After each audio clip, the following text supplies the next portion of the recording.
Hey everybody, it's me, Angel Benton, and it is time for another edition of Angel Sudsy Recap, where we delve into the world of daytime television and we do a few reality shows on the side.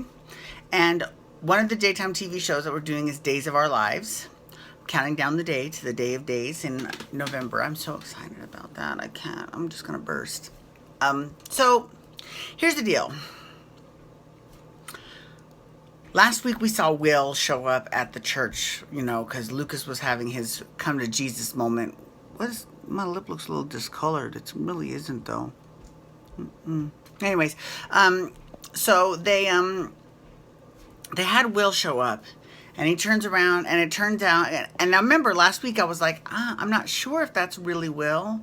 He said Dad, so it could be, but it turns out it was Lucas's imagination. He was a drunken hallucination.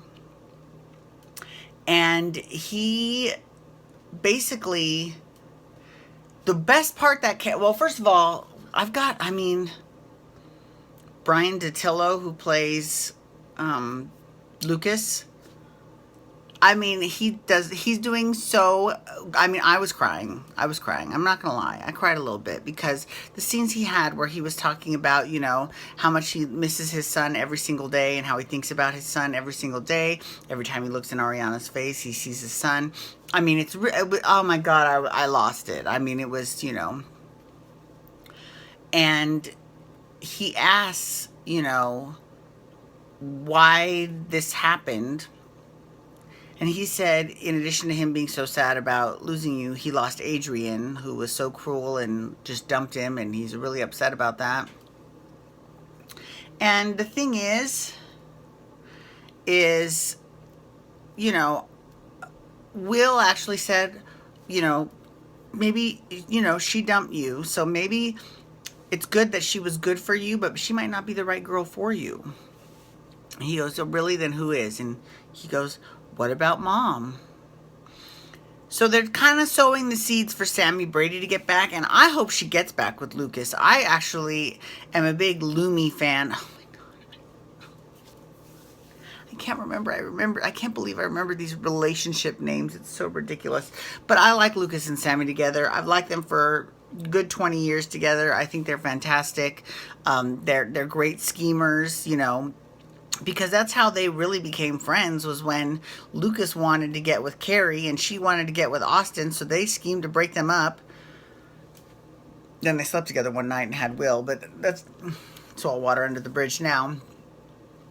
But he was like, I've tried with your mother so many times, we're just not meant to be.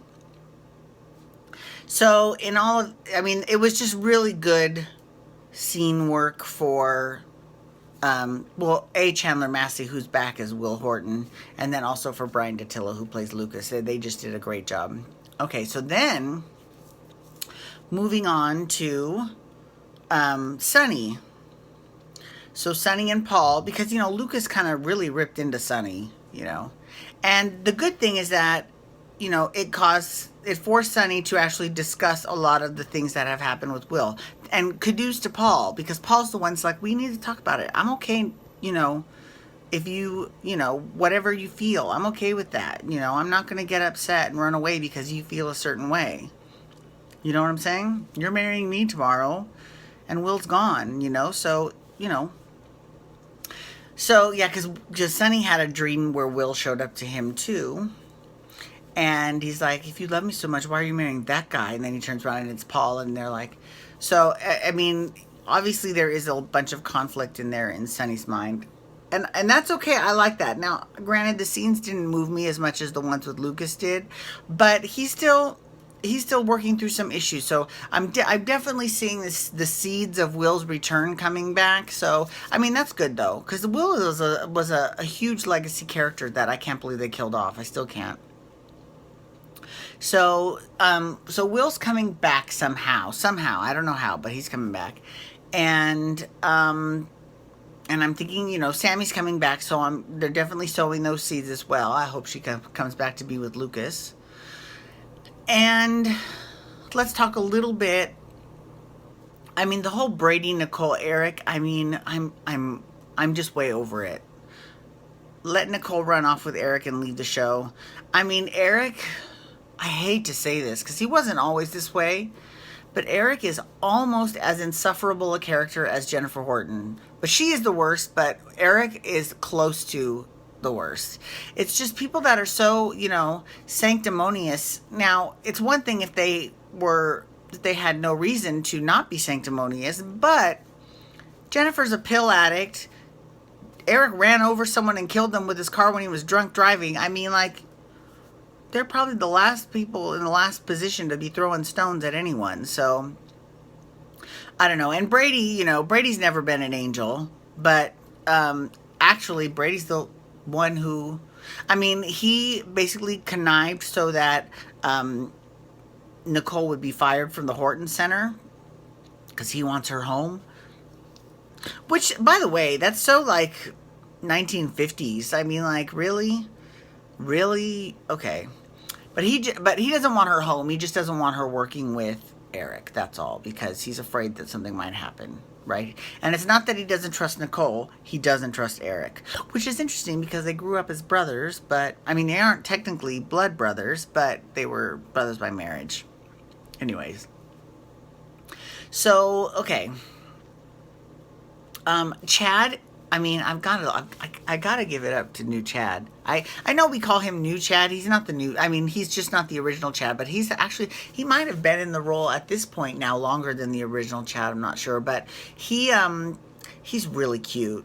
He's super cute and he's totally winning me over. Like there was a scene where the tailor who's measuring Sonny and Chad for their tuxes asked who the groom was, and they said they're both the grooms, and the tailor was like, oh, well, you two are a very lovely couple.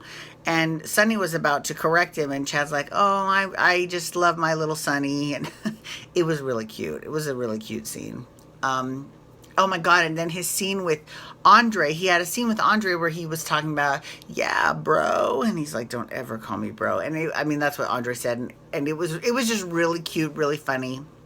Here's one thing, though, that kind of irritates me a little bit. They also had scenes with Doug and Julie, because their little subplot is that they're going to buy... Well, actually, Doug doesn't know anything about this. Julie is going to buy Club TBD so that Doug can open it, just like Doug's place back in the day, and run it. And then Chloe wanted to buy it because she was tired of being an employee. She wanted to be the boss. So they go to and of course there's lots of catty bitchery between the two of them, which I love, that was cute, although Julie is she's the third most insufferable character on the show. I hate to say it, but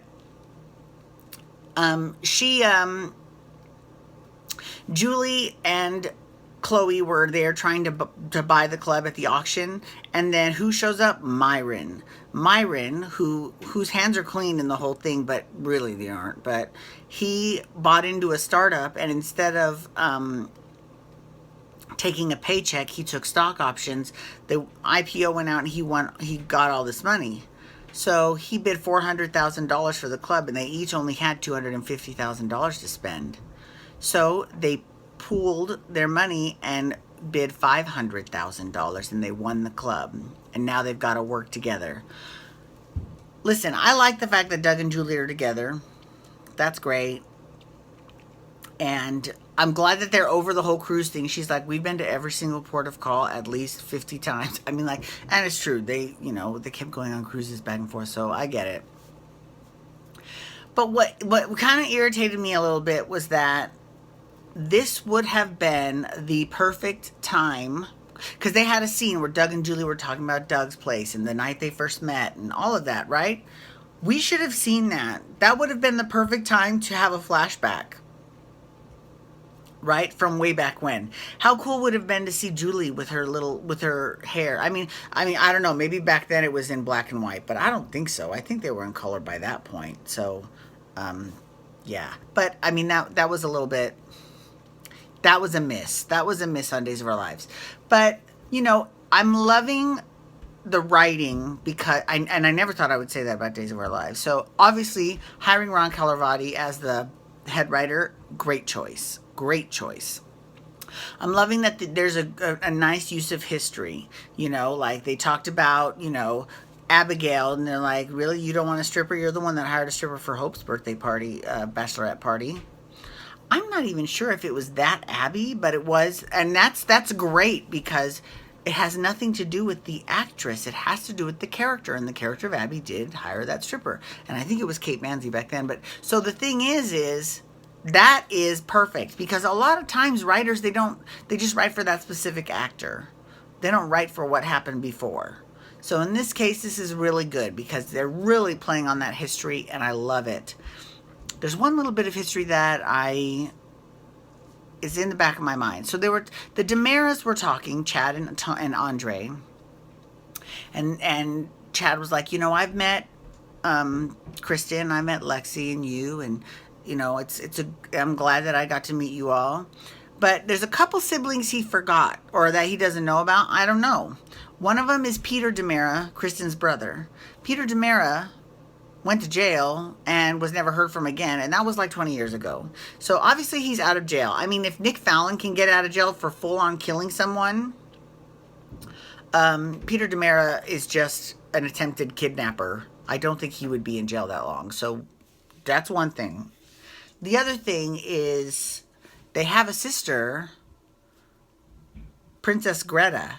Remember, on her deathbed, because it was always, is she John's baby or is she Stefano's baby? Is she John's baby or is she Stefano's baby? So on her deathbed, the actual Princess Gina told Greta, John's not your father. And then she died. So she knew in her mind that she was Stefano's daughter.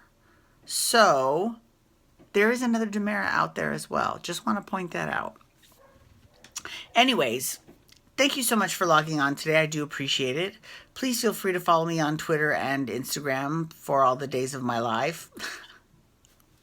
And you can hashtag Days to Talk Days of Our Lives, or you can also hashtag YR to Talk Young and the Restless. I'm doing that next. And you can also hit subscribe on my YouTube channel to get my YouTube videos sent to your email inbox every single day. All right, everyone, have a wonderful day. Peace out. Wubba, wubba, wubba.